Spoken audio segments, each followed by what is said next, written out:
Well, what happens to the economy if GM goes bust? You know, the clock is ticking with a deadline in 3 weeks to try and nail down a plan. The president's auto industry task force will be in Detroit in the morning dealing with the auto industry problems. And this morning, Senator John McCain on Fox News Sunday said he thinks that bankruptcy at GM may not be a bad thing. I think the best thing that could probably happen to General Motors, in my view, is they go into Chapter 11, they reorganize, they renegotiate the union management contracts, and come out of it a stronger, better, leaner, and more competitive automotive industry. Well, here are some of the numbers. In 2008, last year, GM lost more than $30 billion.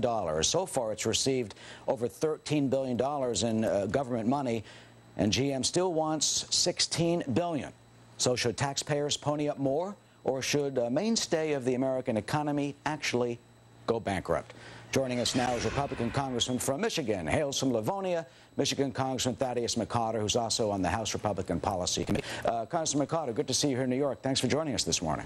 Thank you for having me, Eric. You know, Senator McCain said it'd be the best thing for GM to go to Chapter 11. What do you think?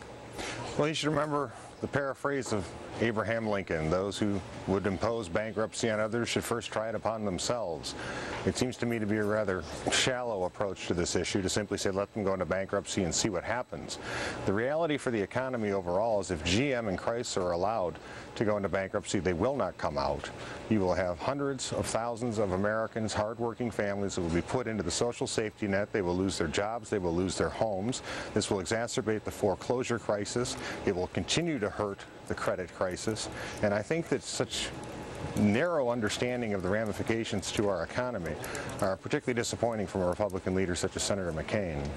But does he have a point in terms of renegotiating the labor and management contracts? If they could start afresh, start anew, or you think the damage on the suppliers and all the other companies, they say about a quarter of the manufacturing jobs somehow related to the car industry, that damage would be just too great? The United Auto Workers under President Gettelfinger, Chrysler, GM, the corporate management have been restructuring for years. They've understood the problem. It is unfortunate, however, for those who think bankruptcy will solve this problem, tend to be many of the people who voted for the $80 billion CAFE mandates onto a restructuring industry. The viability plans that were put forward recognize that in exchange for taxpayer loans, the auto industry has to restructure. That's why those plans that were put forward, with labor and management together working on them, in a best-case scenario, Eric, the bridge loan comes through and 50,000 people lose their jobs at GM and Chrysler. Even with the bridge loan? Even with the bridge loan. And this is in a state like Michigan with an 11.6% unemployment rate. What do you think will happen tomorrow morning? Ratner and the auto industry folks from the Obama administration will be sitting down there going to Detroit. What will come out of tomorrow's meeting? Are you confident and certain that there will be that new bridge loan by the end of the month?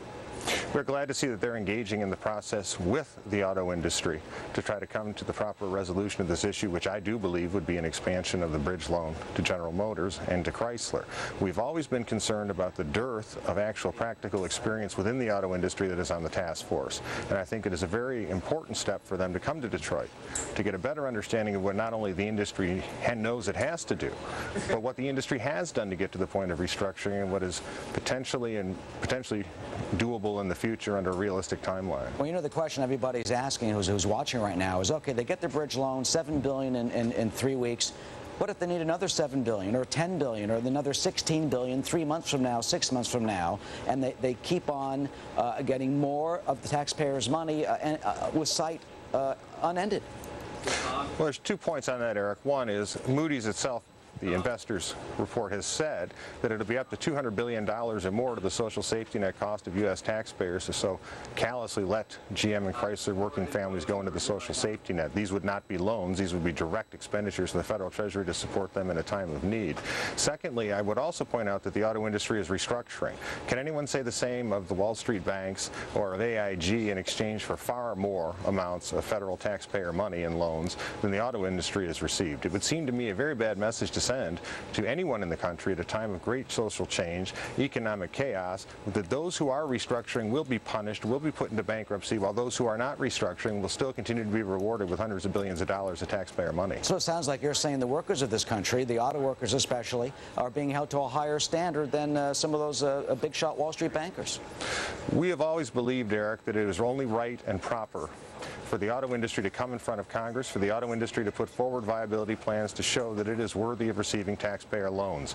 We do not begrudge that. We welcome it.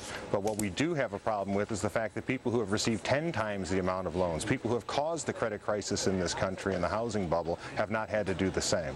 You know, just this morning, the Canadian auto workers, the UAW this morning granted concessions. That covers about 10,000 workers. A lot of Americans say, look, God bless the retirees, but they get lifetime health care, pay something like $11 a month for everything. Final word, is it the brunt on their backs? And what do you say with these, what some see as incredible, generous payouts that they have been able to handle these years?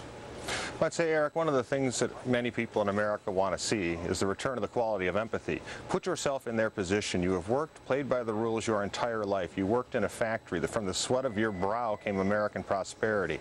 And now in your senior years, many people in this country think that everything you worked hard for and deserve is going to be taken from you. You will be shed as a legacy cost. I don't think you'd appreciate that position. All right, Congressman Thaddeus McCotter, we have some breaking news, and thank you very much for joining us to talk about the future of General Motors.